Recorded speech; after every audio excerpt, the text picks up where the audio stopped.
This video introduces the main points of my 2018 paper on Jespersen's cycle and the development of do support in negative clauses. My focus is on how the use of the auxiliary do emerged in the historical development of English negation. Jespersen's cycle, first outlined in 1917, describes the historical development of negative constructions in English. The cycle begins with the preverbal ne, then the reinforced stage ne not, and finally not alone. Later, the cycle continued with do not be, and ultimately the contracted form don't be. My paper investigates how this shift from be not to do not be should be viewed as part of the cycle of English negation. The aim is to trace how do support spread in negative clauses. I have used Archer and the Lampeter corpus, both covering the 17th and 18th centuries. I analyzed only lexical verbs, excluding auxiliaries. I also excluded verbs such as know, doubt, have, need, and dare, which resisted do support longer than others in the history of English. A key argument of this paper is that Jespersen's cycle can be understood as a balancing mechanism between weak and strong negation. When the negative adverb ne disappeared in late Middle English, a gap opened on the weaker side. Do not be filled the gap and came to function as a weaker form of negation.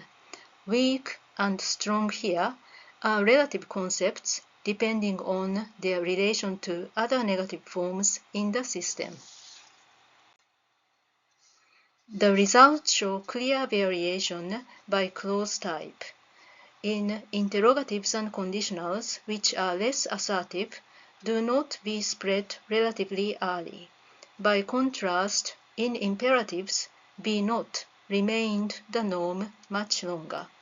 This demonstrates that discourse function played a crucial role in shaping the spread of do support. It is, however, important to note that the tendency to use do not be is much stronger in interrogatives than in conditionals. Although both are non-assertive and therefore weak environments for negation, in inverted negative questions, do not be became virtually categorical. Only a few fossilized expressions, often biblical in style, preserved be not. The convenience of do in forming subject-verb inversion seems to have promoted its rapid spread in interrogatives. Another finding is that do not be first spread in main clauses and then expanded into subordinate clauses, which also explains the earlier spread of the auxiliary do in interrogatives than in conditionals.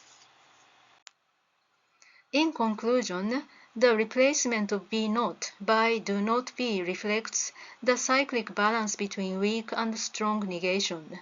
Do not be came to serve as a weaker form of negation, while be not survived as a stronger form until it nearly disappeared. Modern English thus shows the outcome of this balancing process. The paper concludes with an open question whether English will experience a further major renewal of negative forms in the near future. My tentative answer is that this is perhaps unlikely, at least for some time, since English is relatively stable today and influenced by written grammar. English also has other means to express stronger negation, such as no way. The recent tendency to use never with the meaning of not also contributes to conveying strong negation. Thank you for your attention. This paper is available for download on my homepage.